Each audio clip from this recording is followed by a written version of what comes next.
Bienvenidas y bienvenidos a esta píldora informativa que dentro del programa RAMAP, Revisión de Aprendizajes para la Mejora del Acompañamiento Profesional, hoy vamos a hablar concretamente de los usos del lenguaje y de cómo a través del discurso podemos establecer, pues con las herramientas que vamos a trabajar, una serie de mecanismos basados en el respeto y que fomenten pues la comunicación intercultural en cada una de nuestras interacciones en nuestro entorno profesional como trabajadoras y trabajadores del tercer sector. Con este fin vamos a analizar de una manera en la que esta píldora pues, tendrá tres apartados. De una manera muy breve hablaremos en primer lugar de los que hemos considerado como líneas rojas para después pasar a un análisis de lugares comunes y después terminar en lo que serían los puentes lingüísticos como objetivo final, ¿no? Decir que las líneas rojas pues se refieren a todo discurso o conceptos, formas de interacción a través del lenguaje que tenemos que desaprender profundamente, ¿no? Y tratar de eliminar de nuestro vocabulario y de nuestras formas de expresión, ya que directamente suponen una falta de respeto hacia las personas, hacia los colectivos migrantes con los que estamos trabajando.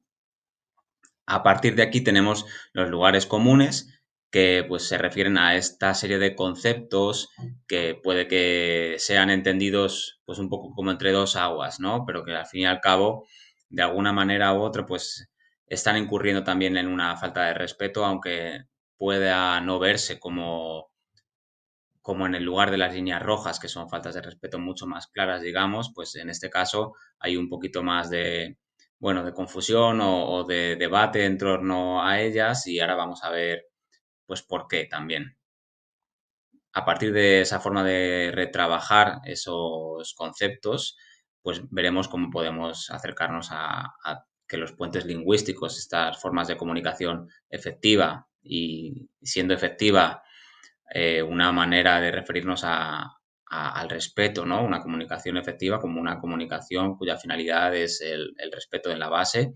Pues a partir de este análisis de las líneas rojas de los lugares comunes, vamos pues comprender cómo los puentes lingüísticos pueden formar parte de nuestro día a día. Bueno, y una vez aquí vamos a hablar de algunas líneas rojas y concretamente refiriéndonos a algunos eufemismos, como por ejemplo uno de los que está más a la orden del día, el uso del concepto gente de color. Cuando hacemos uso de este concepto, pues estamos cayendo en un eufemismo, porque al fin y al cabo, por el hecho de no nombrar la realidad, ¿no? Pues nos estamos refiriendo a una persona negra o una persona racializada, por el mero hecho de evitar esa conceptualización, se genera otra que lo que hace es potenciar un tabú, ¿no? Hay un poco de confusión en torno a este concepto porque digamos que tiene una doble historia. Dentro del mundo anglosajón, en pues, las colonias que pertenecieron a países anglosajones, se denominaba people of color a las personas descendientes entre personas blancas y negras, ¿no? Pues la descendencia era denominada como people of color. Y a partir de aquí, los movimientos antirracistas y en Estados Unidos y en el mundo anglosajón, en Gran Bretaña también, hacen uso de este término para poner la historia, traer la historia a la actualidad, ¿no? Para que no se pierda, no se olvide esa conceptualización y la historia de la colonización pues que sigue viva, ¿no? Digamos que que en el contexto hispano no, este concepto no se traduce de la misma manera y simplemente pues el uso de gente de color queda vacío, ¿no? No hace referencia a esa cuestión histórica, sino que simplemente se potencia ese tabú del que hablábamos. En esta misma línea, ahora vamos a referirnos al uso de gentilicios o denominativos. Gentilicios que se usan en forma de denominativo, digamos, como categorías definitorias. En este punto vamos a hablar pues de los establecimientos como los bazares que comúnmente se conocen como chinos, como lo que se suele decir como ir al chino, ¿no? Y al fin y al cabo, aquí se está incurriendo en una forma de racismo, porque no hay ninguna razón para tener que nombrar un establecimiento por el gentilicio, el supuesto gentilicio de la persona que lo regenta, siempre teniendo en cuenta que se generaliza, ¿no? Pues se dice chino cuando tampoco sabemos ni la nacionalidad, ni sabemos si esa persona o esa familia pues, ha nacido aquí.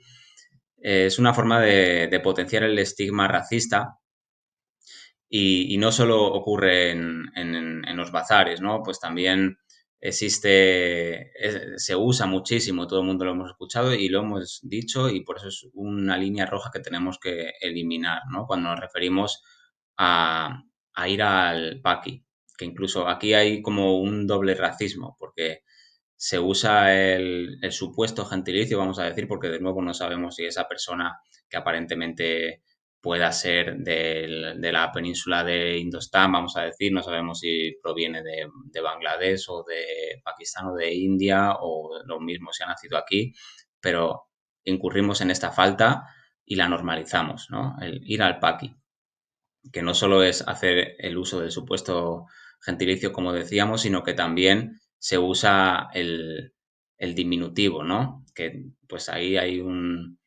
se potencia incluso también este paternalismo, ¿no? Y bueno, pues es una forma de racismo que como línea roja hay que repensarla, hay que eliminarla, incluso hay que pues denunciarla y cuando se escucha en entornos personales, de familia, de amigos, es importante que saquemos el tema, ¿no? Y que hablemos pues, de la importancia que tiene el lenguaje cotidiano para que el racismo pueda en algún momento comenzar a erradicarse.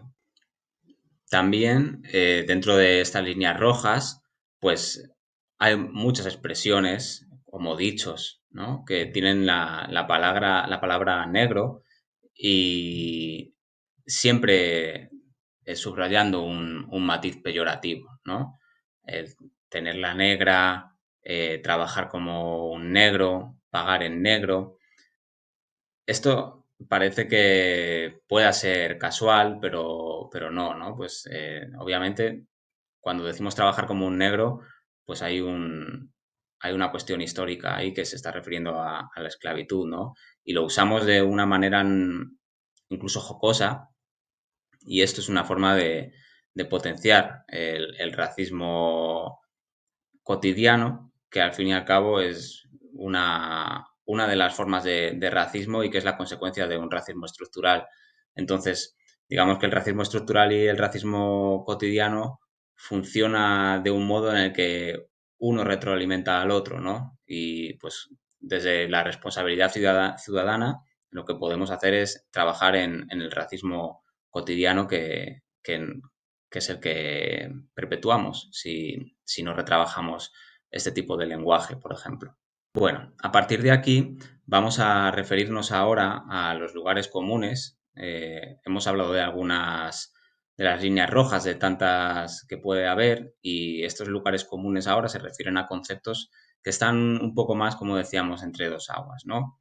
Vamos a comenzar por referirnos concretamente al término inmigración. Sabemos que pues, la terminología migrante, inmigrante, emigrante, pues se refiere al proceso que la persona o el grupo está llevando a cabo, ¿no? Una persona migrante está en proceso de migración, una persona inmigrante es la persona eh, tratada en destino, digamos, y una persona emigrante es la persona que sale del punto de origen. Dentro del contexto de España, pues se usa mucho en los medios, ¿no? El término inmigración. ¿Por qué es importante que tengamos mucho cuidado con ese término como profesionales del tercer sector y, bueno, pues la sociedad en general? Es importante que tengamos en cuenta que no conocemos los procesos migratorios de las personas migrantes con las que trabajamos. Y el hecho de usar la palabra inmigrante cuando no conocemos cuál es el proceso de esa persona, pues de alguna manera ya está incurriendo en una falta, ¿no? Porque es de alguna forma invadir su trayectoria personal. Por otro lado, y esto pues es un tema que daría para otra píldora, desde luego, está la cuestión del uso del término inmigrante en los medios de comunicación de masas y la connotación negativa que se le incorpora a este término cuando viene adjunto a noticias que normalmente lo que tratan es de exacerbar mm, una cuestión de sospecha hacia la persona migrante y bueno, pues el inmigrante nos roba, el inmigrante nos quita el trabajo, ¿no?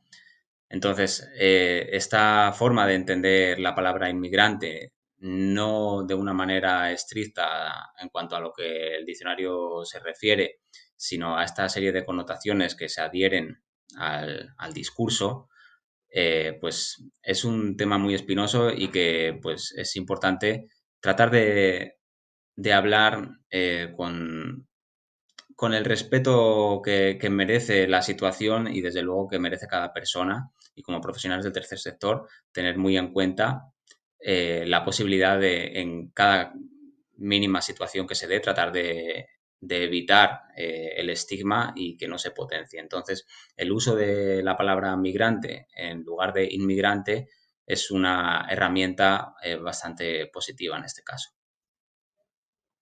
Siguiendo en los lugares comunes a los que nos estamos refiriendo, si veníamos hablando de inmigrante, pues ahora vamos a referirnos al término inclusión o integración. Vamos a aunar estos dos, inclusión e integración.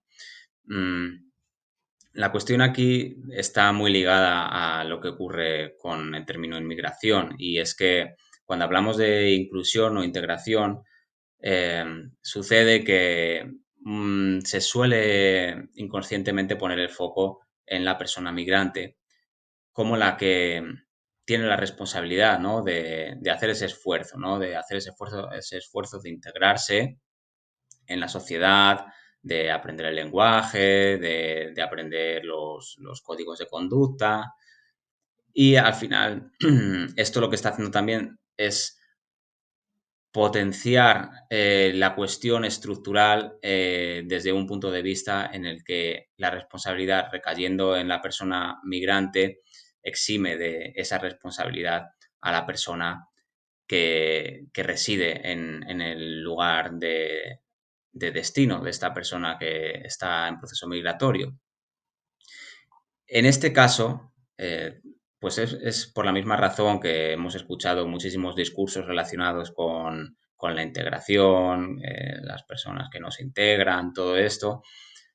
Es importante encontrar otras formas de referirnos a estos procesos y pues el uso del término, del concepto interculturalidad y de procesos interculturales, lo que hace es subrayar la bidireccionalidad, ¿no? La responsabilidad en ambos lados, ¿no? Tanto de, digamos, de la persona que está en el lugar de destino como la persona que llega a ese destino, ¿no? Y al fin y al cabo, los procesos de interculturalidad son los que dan forma a la sociedad transcultural en la que vivimos y desde luego la responsabilidad recae en ambos lados, ¿no? También da para mucho, ¿no? Esta temática, pero al fin y al cabo, pues en resumen decir que es interesante, ¿no?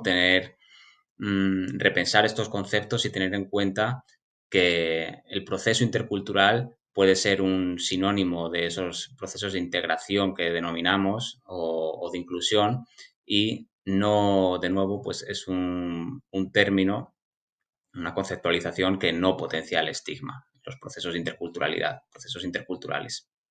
Bueno, pues a raíz de lo que venimos hablando en cuanto a las líneas rojas y los lugares comunes, para construir los puentes lingüísticos, ¿no? Las bases del discurso enraizadas en el respeto, lo que tenemos que hacer es tratar de repensar nuestro lenguaje de una manera continua, ¿no? Y para esto, una escucha activa, cuando estamos trabajando o estamos interaccionando en cualquier contexto con personas migrantes, la escucha activa nos ayuda a comprender el proceso del otro y nos ayuda a aprender también sobre cómo las personas autodenominan su proceso identitario. Entonces, a partir de esta escucha activa podemos pues, aprender a denominar, a categorizar, si en caso de que sea necesario, desde el conocimiento y no aventurándonos pues, a poner denominativos en las personas con las que estamos interaccionando. En cualquier caso, también es importante, pues como decíamos con el caso de gente de color, es importante nombrar la diferencia y no caer en eufemismos, ¿no? Pues cuando tenemos que referirnos a una persona negra, no hay ningún problema con nombrar a una persona negra. Es bueno decir persona negra y no un negro o una negra, porque poniendo el sujeto delante, ¿no? Poniendo persona, pues se humaniza también. Em, la cuestión no es no nombrar la diferencia, sino nombrarla desde el respeto, ¿no? Entonces, pues el uso de persona negra, persona racializada, son formas de acercarse a la realidad desde el respeto, que al fin y al cabo este es el objetivo. Y pues con todo esto, esta píldora lo que pretende pues es que repensemos nuestro lenguaje, ¿no? Que tengamos en cuenta que es importante cómo nos comunicamos, cómo usamos nuestro lenguaje para construir discurso y que a partir de aquí es la forma en la que podemos construir sociedades interculturales con una base fuerte en respeto. Muchas gracias por atender a esta píldora informativa y os mando un saludo. Muchas gracias.